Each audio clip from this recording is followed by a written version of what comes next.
Utbildning och språk. Berätta om hur du gör när du lär dig ett språk. Jag har lärt mig flera olika språk genom åren. Allt ifrån engelska och tyska till ryska och arabiska. Det är något av det roligaste jag vet att plugga språk. Och nu kan jag faktiskt 6 språk flytande, förutom mitt modersmål som är spanska. Om ni undrar varför jag började lära mig svenska var det för att jag blev kär i en svensk. Vi bestämde oss för att flytta till Sverige för 1 år sedan. Så nu tränar jag svenska dagligen. Jag brukar träna på lite olika sätt när jag försöker lära mig ett språk. För det första brukar jag skaffa mig en fin liten anteckningsbok där jag skriver ner alla nya ord och fraser och en extra snygg penna för just det språket. Jag tycker att det blir lite extra kul när man har snygga grejer. Jag har alltid med mig anteckningsboken så att jag när som helst kan skriva ner nya ord. Och så tar jag upp boken och repeterar så fort jag har en ledig stund.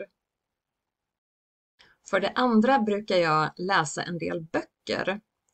På biblioteket finns det böcker på de flesta språken, så det är bara att gå dit och läsa eller låna hem böckerna. Förr fanns det jättebra språkkurser på CD-skivor som man kunde låna där, men nu finns inte det längre. Numera får man köpa appar i mobilen, men det har jag inte känt att jag vill lägga pengar på. Inte än så länge i alla fall. Något annat jag brukar göra för att träna på ett språk är att se på film eller någon bra serie på det språket. Nu när jag bor i Sverige så brukar jag kika på svt.se, för det finns så många bra svenska filmer och serier där. Jag tycker mest om Beck-filmerna eftersom de är så spännande. Jag har lärt mig massor av bra uttryck och fraser tack vare filmerna. Ibland sitter jag och härmar skådespelarna och tränar på att uttala orden rätt.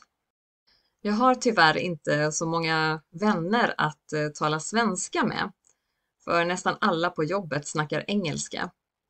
Jag borde kanske ta tjänstledigt och skaffa ett jobb där jag får träna mer på språket. Men jag gillar mitt jobb, så jag får se till att träna på fritiden istället. En sista sak som jag vill nämna är att jag brukar lyssna på musik. Jag är mest förtjust i 80- och 90-tal, typ Tommy Nilsson och Niklas Strömstedt.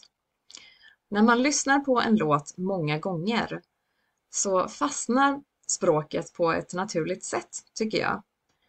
Det är inte lätt att lära sig ett nytt språk, men det bästa man kan göra är nog ändå att flytta till landet där språket talas. Även om det inte är möjligt för alla.